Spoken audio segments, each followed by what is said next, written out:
ఈ రేవంత్ రెడ్డిది గత కొంతకాలంగా చూస్తే కూల్చడం తప్ప కట్టడం తెలవదా ఈ మూర్ఖుడికి అనిపిస్తా ఉంది. అన్ని కూల్చుడే, ఎక్కడ పోయినా కేసులు, కూల్చుడు, అక్రమాలు తప్ప ఒక పేదలకు పనికొచ్చే పని, ప్రజలకు పనికొచ్చే పని ఆయన ఎక్కడ కూడా చేయట్లేదు.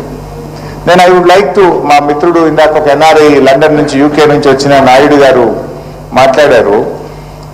రాహుల్ గాంధీ గారిని కూడా అడుగుతా ఉన్నా, బుల్డోజర్ రాజ్ అని చెప్పి ఆడ పోయి ప్రచారం చేస్తున్నాడు. హర్యానాలో ఎన్నికలు జరిగేటువంటి చోట్ల బుల్డోజర్ राज नहीं चलेगा अंटूंड. फिर क्या हो रहा तेलंगाना में आज बुलडोजर का राज चल रहा है. राहुल गांधी जी ने क्या कर रहा है? तुम जाके उधर नॉर्थ इंडिया में भाषण दे रहे कि बुलडोजर राज नहीं चलेगा, लेकिन आज तेलंगाना में तुम्हारा सीएम रेवंत रेड्डी बुलडोजर राज चला रहा. पहले इनको रोको.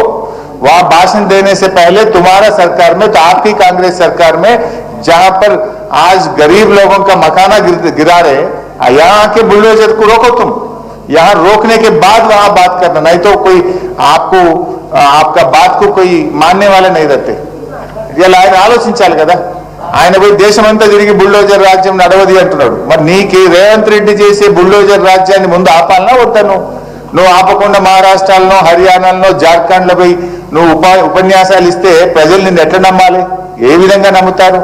నువ్వు ఆపు, ముందు తెలంగాణలో బుల్డోజర్ రాజుని ఆపు, ఈ అన్యాయాన్ని ఆపు, ఈ పేదల కష్టాలని ఆపాలని చెప్పి నేను రాహుల్ గాంధీ గారిని కూడా ఈరోజు ఇక్కడి నుంచి డిమాండ్ చేయడం జరుగుతూ ఉంది.